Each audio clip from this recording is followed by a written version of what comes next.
Now at 6, this is Fox 61, Connecticut's news station.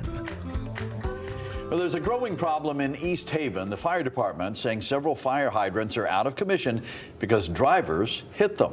Good evening and thanks for joining us here at 6. I'm Brent Harden. And I'm Bridget Bjordo. The latest incident happened yesterday. Now 9 hydrants are out of service. Fox 61's Kaylee Collins explains how this could pose a risk in an emergency. Well, unfortunately, those hydrants that have been hit now have a new home here at the fire headquarters. Take a look at the damage here. There's about 4 in this spot, but there are a few others across the parking lot of the headquarters here as well. And we're told by fire officials that what's happening oftentimes is that they're getting hit by a driver who then takes off, or the drivers who are hitting these hydrants are uninsured. So it does lead to a pretty high cost for the fire department and the town of East Haven as a whole to try to cover the costs of the repairs. Now take a look at this photo here. This was the latest incident that happened over by Kenneth Street.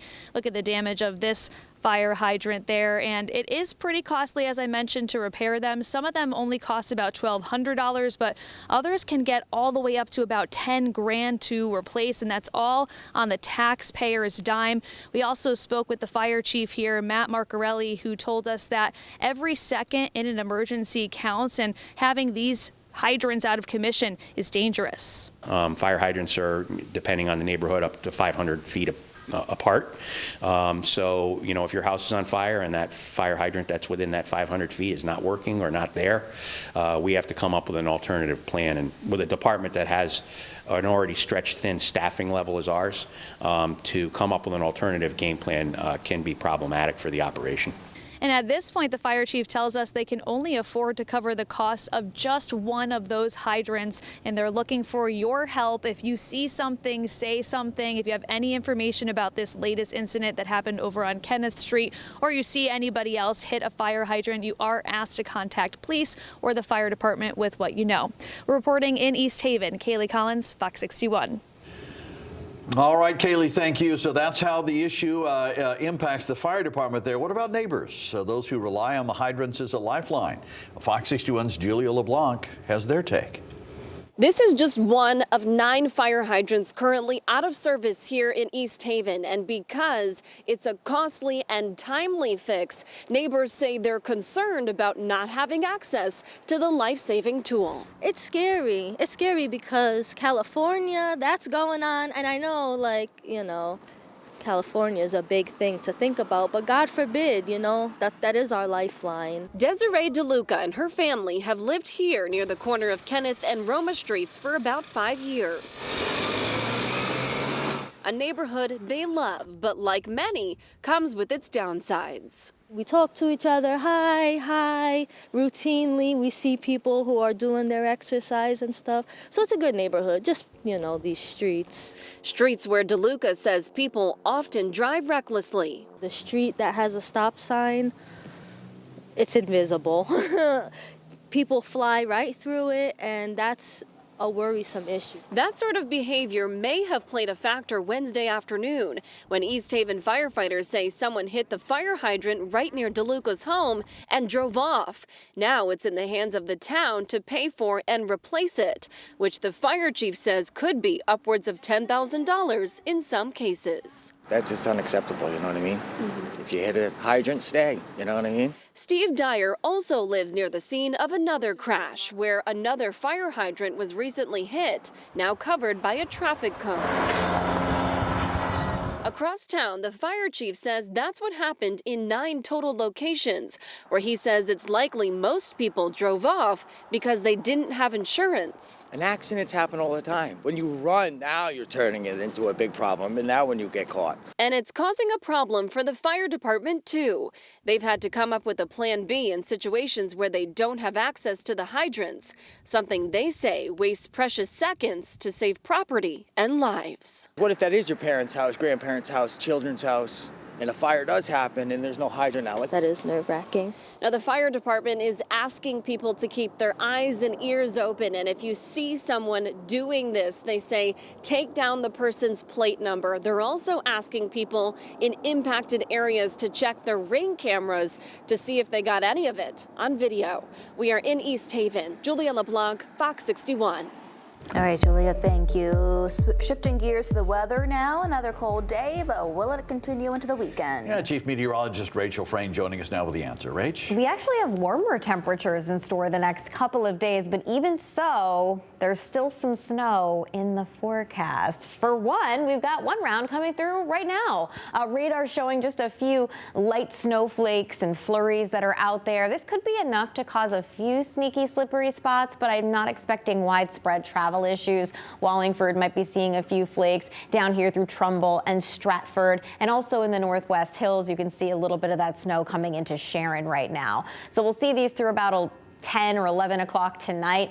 And again, that could result in a few sneaky, slippery spots. Here's a look at the future radar. Again, our computer model struggling to even pick up on it just because it's so light in nature. It'll be long gone by daybreak tomorrow. Temperatures right now are in the mid-20s to right around 30 degrees. And we're looking at overnight lows that'll settle back into the teens to around 20 as we head towards daybreak. Tomorrow, lots of sunshine, warmer temperatures by afternoon. We're approaching 40 degrees. It's going to be a really nice finish to the work and school week before a holiday weekend. Saturday's even warmer. We're within a few degrees of 50. We'll see some showers or a period of rain developing as we head through the afternoon, and then we go from rain to potential snow. We'll talk more about that because accumulation is getting more likely. Your full forecast coming up.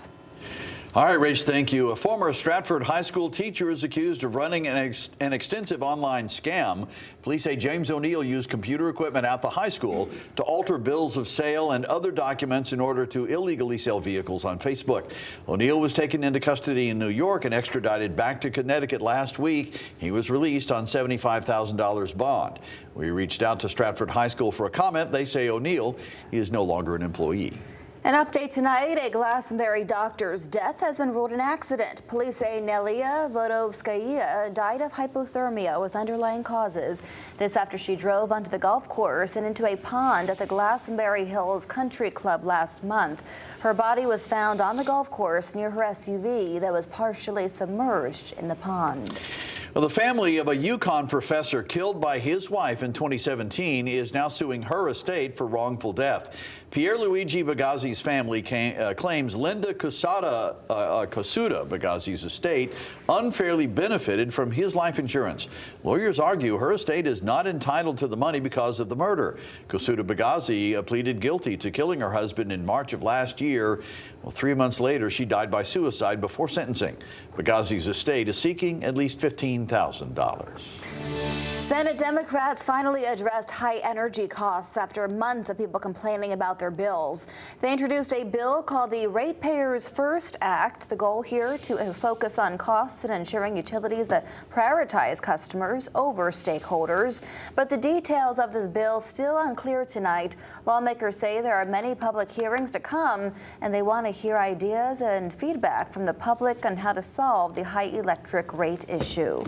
We want to make sure that we provide the most reliable, best price energy to the state of Connecticut.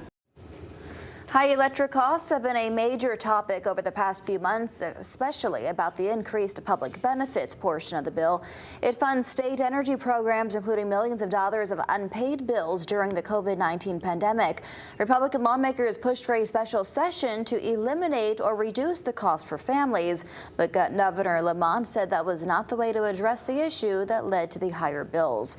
Eversource released a statement in support of the act, saying, quote, "We support efforts to bring down supply costs and have a record of supporting the expansion of new supply sources, including significant efforts to bring hydropower into New England. We strongly encourage these discussions and would love to have a seat at the table to provide the expertise on what will be necessary in distribution investments to deliver that power in the most cost-effective way possible."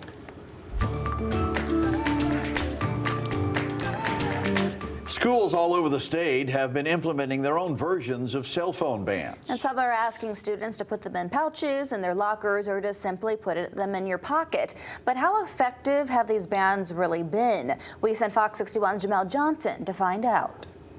There's been much debate on whether cell phones are the true cause behind a rise in disciplinary actions and grade decreases. But one thing you can't argue with are results. Right now, we're here at Torrington Middle School, where they've been enforcing a cell phone ban since 2022. Torrington Middle School, along with their high school counterpart, jumped on the cell phone bandwagon back in spring of 2022. Shelly Rinaldi, the current principal, was still at Broadview Middle School in Danbury during its introduction. We did discourage cell phones. We did not jump into a whole district-wide protocol at that point. So when I did end up in Torrington and I knew that they had implemented the Yonder pouches, I was really interested to see what the impact was. Principal Rinaldi says students today are so attached to their devices, so it was a challenge initially getting them to buy in. When we walked in the door was, how are we going to make this happen, get this many students into the building, adhere to the protocols for using the Yonder pouches. Now, 3 years later, it's a process that's become a part of the culture in Torrington. We called it their ticket into the building. We've seen a huge impact in our lunch waves because now kids are talking to each other. I'm not seeing them looking down at screens. I'm seeing them actively engaging in conversations, and that's a huge shift. Put it on nicely and pop. Something that was once seen as a bold solution has now reshaped how learning is done. Students will tell us that it is great to be free from their phones sometimes. Our teachers and our staffs have said that it is much easier to conduct their classes and focus on the learning and engage the students without those distractions. Torrington Middle School has become a blueprint for other schools looking to do the same. Schools have reached out with questions about how do you make it a welcoming environment and ask for a Yonder pouch each morning. For any schools that are thinking about, embarking on this, I think what's led to our success has been the collaboration of the Board of Education along with the district's office and the schools in supporting this and making it something that we're all on page with. Now, New Britain is the latest school district to implement cell phone-free classrooms, and other school districts seem to be considering the possibility as well. In Torrington, Jamel Johnson, Fox 61.